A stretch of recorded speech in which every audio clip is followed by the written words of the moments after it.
Welcome into Duval Daily, presented by GenJag.com. I'm Jordan Lugo. Thanks so much for tuning in here on Friday, April 26th. It is day 2 of the draft coming up in just a couple hours, but we just had Brian Thomas Jr.'s introductory press conference. Going to offer some reactions from that. Brian Thomas Jr., obviously the Jaguars' first-round pick. They traded down from 17 to 23 with the Minnesota Vikings to acquire Brian Thomas Jr., the receiver out of LSU. 6'3", 209 pounds, 4.33 40-yard dash, can go up and get the football, can get vertical behind the defense, can score touchdowns, led college football in receiving touchdowns last year. So we're going to dive into the introductory press conference reactions here.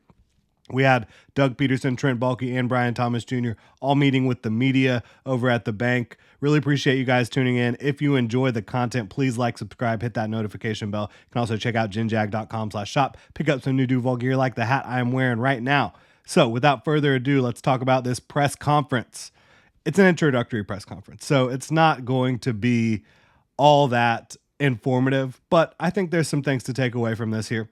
So when asked about what his expectations were, Brian Thomas Jr. said his expectation is to earn the trust of his quarterback, coaching staff, teammates. Says that's his biggest expectation. In my opinion, that's exactly what you want to hear from your first round pick, right? Didn't come in talking about, oh, I'm going to set the world on fire with receiving records or whatever. Just come in, do your job, earn the trust of the guys around you. That is the most important thing for a young rookie, especially someone with the talent level that Brian Thomas Jr. brings to the field. He is an unbelievable athlete, right? He has incredible skills. If he just works hard and does earn the trust of, again, his quarterback, Trevor Lawrence, coaching staff, teammates, that's going to be the biggest thing for him. And I think that's great that that's his biggest expectation. He said he's super excited to come to Jacksonville, says it's somewhere he feels he can fit in. I don't blame him at all, right? You know, catching passes from Trevor Lawrence, Doug Peterson dialing plays up. And again, we haven't gotten it confirmed, but I do think Doug Peterson is taking more control of the offense in 2024. He's hinted at it a couple times. I don't know why he would do that unless there were changes coming. BTJ, he also said that he did come on a 30 visit. He left confident after that 30 visit, as confident as he could be. So he did see a path to potentially being a Jaguar in this 2024 NFL draft. So that wasn't even reported. The Jaguars kept that one under wraps pretty well. I think that they knew they wanted to target Brian Thomas Jr. in this draft. They would have taken him at 17 if they couldn't find a trade down partner. They felt like they could risk it to move down to 23. That risk has paid off 2 years in a row. They've moved down and gotten the players they wanted. They did it last year with Anton Harrison. They did it this year with Brian Thomas Jr. You got to give Trent Baalke a lot of credit for what he's done in the first round for the Jacksonville Jaguars, especially these last 2 seasons where he hasn't had the top overall pick, but he's been able to come away with more draft capital and very good offensive players. And Brian Thomas Jr. was asked about what number he'll wear. He said, you know what number I want to wear, but as of right now, I'll be number 80. So Brian Thomas Jr. wore number 11 at LSU. The reason he's going to be wearing number 80 right now is because Parker Washington currently has number 11. Now, Parker did not wear 11 in college. He was a rookie last year. Is it possible they come to some sort of agreement where Brian Thomas Jr. is able to wear that number 11 jersey?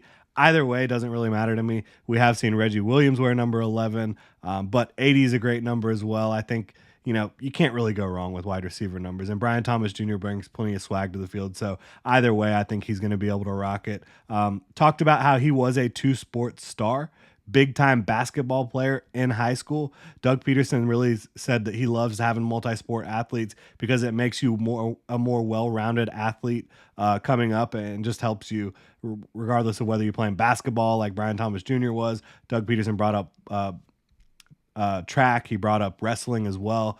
So yeah, I think that when you are coming up, being able to thrive in different settings and different sports does help potentially. And you do see the athleticism, the ability to box out, go up and get the football at its highest point. I do think playing basketball certainly helped Brian Thomas Jr. in that regard. I would not be surprised. Said that this was the first time flying on a private jet this morning, coming down from the draft to Jacksonville. So that's pretty awesome for a young kid. He's 21 years old. I can tell you, I've never been on a private jet, but the whirlwind of, not knowing whether or not you're for sure going to go in the first round, You're thinking maybe the Jaguars will pick you at 17, then they trade back, then they do pick you at 23. You're coming to Jacksonville, get to fly on that private jet, meet with the media, do all this stuff. Trevor Lawrence is going to be your quarterback. It's got to be a whirlwind, but I know it's very exciting time for Brian Thomas Jr., who is a low key kid, right? Like he's not the most enthusiastic guy. He's not like the super high energy, talkative, but I think you can tell that he's happy to be here. They talked about football IQ. Doug Peterson says that is one of the keys to bringing in players. He also talked about, again, for the second day in a row, that Brian Thomas Jr. can run every route, and they're going to try to get him up to speed as soon as they can, as fast as they can when it comes to the route tree that they're going to try to have him running in Jacksonville early on. But again, what you saw at LSU was not the full route tree for the most part. It was a lot of the vertical stuff, right?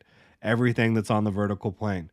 The curls or hitches, the 9 route, the post, the corner, all that stuff. But I do think that Brian Thomas Jr., within his frame, within his athletic ability, has the ability to run pretty much every route. I agree with Doug Peterson in that regard. We just haven't necessarily seen that.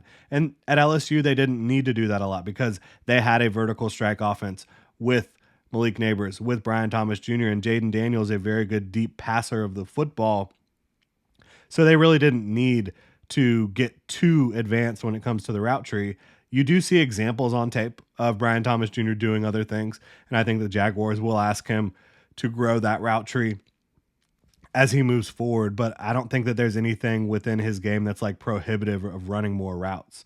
Doug Peterson says number one thing you see on film is the speed, the ability to get behind coverage. He said a lot of teams try to take that away in the modern NFL, which is absolutely true.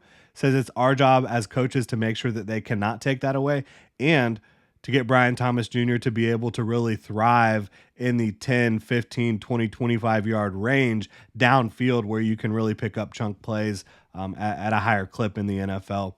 Trent Baalke, he admits that they targeted more big play guys on offense, which is, I mean, it's no secret, right? You talk about Gabe Davis, you talk about Brian Thomas Jr. They know they need to get more vertical with this passing attack. Both of those guys bring that element to the field. They also said they targeted culture fits, and they think Brian Thomas Jr.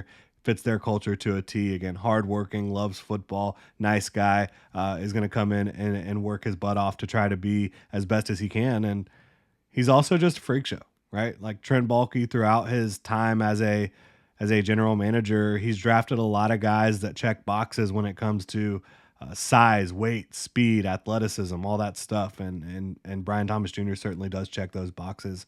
Baalke says regarding day 2 of the draft, they may try to move up, but he does like the guys who he projects to be available at 48. Says the board is in a very good place for them, that they may even trade back. Says everything is still on the table, which is no surprise. And I don't think Trent Baalke's bluffing on that at all. I think that he really is going to be working the phone lines, seeing if they can move up for someone that they value because they were able to recoup so much draft capital from the Brian Thomas Jr. trade down.